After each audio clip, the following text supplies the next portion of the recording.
ለአርሰናል የጨዋታ ሳይሆን የፈተና ቀን ነበር። ሊጠብሳቸው ከተዘጋጀው የስታንፎርድ ብሪጅ ምጣድ ይዘዋት የወጡትን 1 ነጥብ መድፈኞቹ ግንቦት ላይ ሻምፒዮን የሚሆኑ ከሆነ መቼም አይረሷትም። በቀዝቃዛው የለንደን ምሽት ጆሮ ከሚደፍን የስታዲየሙ ጩኸትና ለጨዋታ ብቻ ሳይሆን ለጨበጣ ፍልሚያ የተዘጋጀ ከሚመስለው የጨዋታ ሂደት ጋር መቼም የማይረሳ ምሽት አሳለፉም። ደርቢው በተለይ በመጀመሪያው 15 ደቂቃ አንዳች አይነት የእግር ኳስ መልክ አልነበረውም።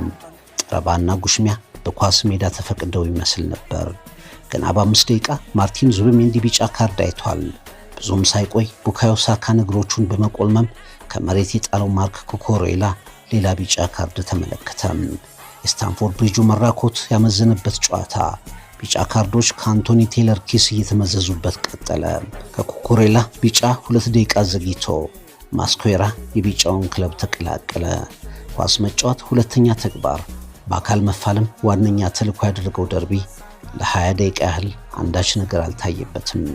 መጫወት ሳይሆን መትረፍ የተጫዋቾች ዋና ተልዕኮ መሰለ።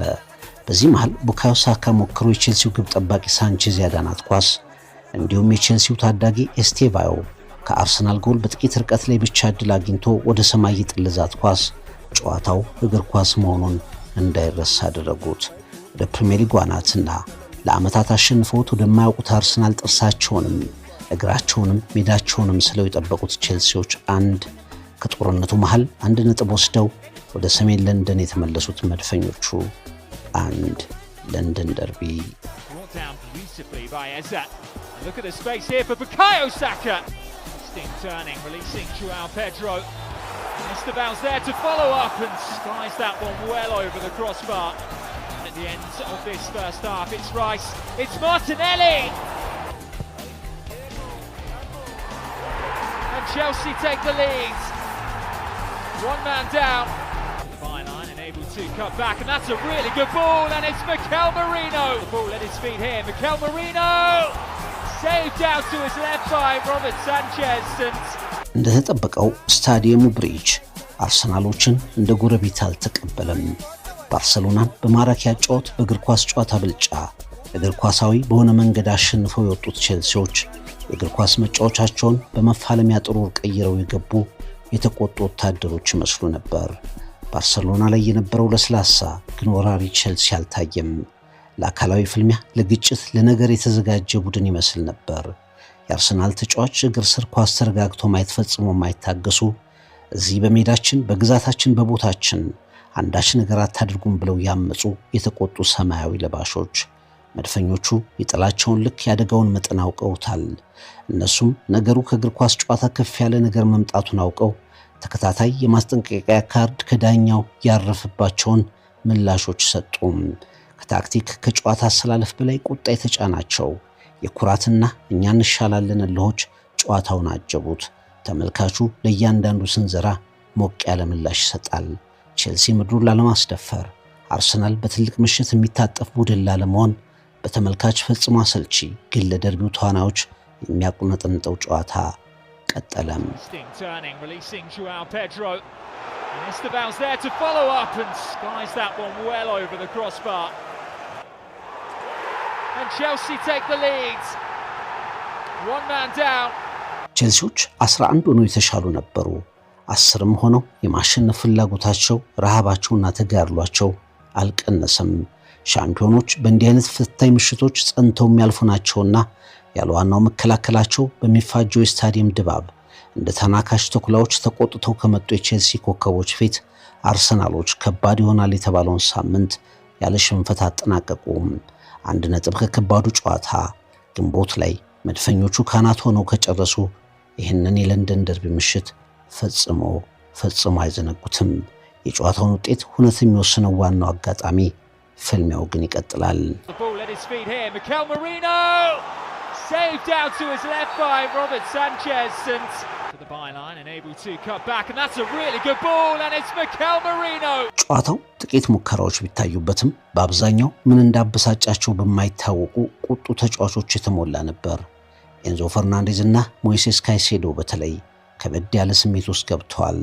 ሞይሴስ ካይሴዶ እውነተኛው የስንብት ሰዓቱ ከመድረሱ በፊት ዩሊያን ቲምበርን በመስመር አካባቢ ደፍቶ ጥሎ ደጋፊውን ይህን እያያችሁ ዝም ብላችሁ እንዴት ታያላችሁ አጨብጭቡ እንጂ ያለበት አጋጣሚ ሚኬል አርቴታን ጨርቅ አስጣለ። ትንሽ ቆይቶ ወደ መሃል ሜዳው አካባቢ ኤብሪቼ ኤዜን ሞይሴስ ካይሴዶ እግሩ መሬት ላይ ሳይረግጥ ሲያንጋልለው በሁለቱ አጋጣሚዎች አንቶኒ ቴለር በትክክል ነው የተጫወተው ብለው አረጋገጡለት። ኤንዞ ፈርናንዴስ ባይኖቹ በቃላቶቹ ከዙቢሜንዲ ቴምበር ከዳኛው ከሳሩ ጋር ሳይቀር ሲፋጠጥ ታየ። ቼልሲ የሆነ ድብልቅልቅ ያለ ነገር የፈለገ ቡድን ይመስል ነበር። የለንደን እውነተኛው ኃያል ቡድን ይህ ነው የሚለውን ነገር ደፍቆ ማሳየት የወሰነም ይመስላል። በእርግጥም በጨዋታው ሂደት ብልጫም ነበራቸው። ከልክ የዘለለ ስሜታዊነታቸው ዋጋ እስኪያስከፍላቸው ድረስ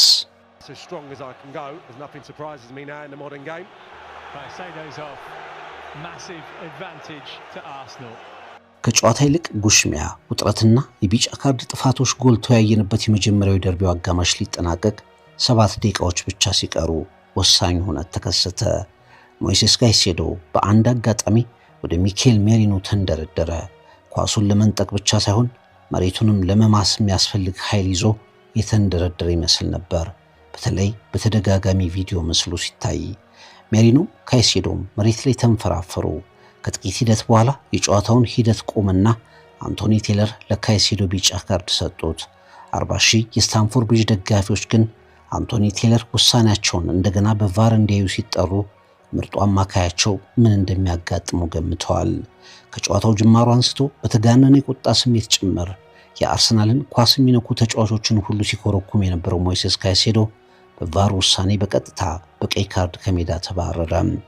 ማን እንደሆነ እንጂ ተጫዋች በቀይ እንደሚወጣ ፍንጭ የሰጠው የመጀመሪያው አጋማሽ ሞይሴስ ካይሴዶን በቀይ ካርድ ሰዋም። ብዙዎች የጨዋታው ወሳኝ የሆነው የቼልሲ ኮከብ ከሜዳ ሲወጣ መድፈኞቹ በትልቅ ብልጫ እንደሚመጡ ገመቱ። አርሰናልን በተሟላ ቡድንም መግጠም ዘንድሮ ለየትኛውን ቡድን ፈታኝ ነውና ያለ ካይሴዶ ቼልሲ በተራው ሜዳው ላይ ታፍኖ ሁለተኛውን አጋማሽ እጅ እንደሚሰጥ ጠበቁ። ግን ቼልሲ ልክ እኩል ተጫዋች ሜዳው ላይ እንደያዘ ቡድን ከአርሰናል ጋር ግንባሩን ሳያጥፍ ትከሻ እየተለካካ ተጫወተ።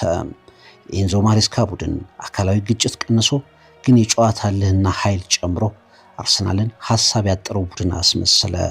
በቡድናቸው አልሸነፍ ባይነት የተገረሙ የሚመስሉት የቼልሲ ደጋፊዎች ደግሞ የማያቋርጥ ድጋፋቸውን ተጨማሪ ኃይል አደረጉለት። ሁለተኛው አጋማሽ በተጀመረ ገና በ2 ደቂቃ ውስጥ ስታዲየሙን ድብልቅልቁን ያወጣ የመሪነት ጎል ሰማያዎቹ አስቆጠሩ። የዕለቱ የጨዋታውም ኮከብ ሪስ ጄምስ ከማዕዘን ያሻማትን ኳስ ቻሎባ ጎል አደረጋት። ቼልሲ 1 Arsenal ባዶ።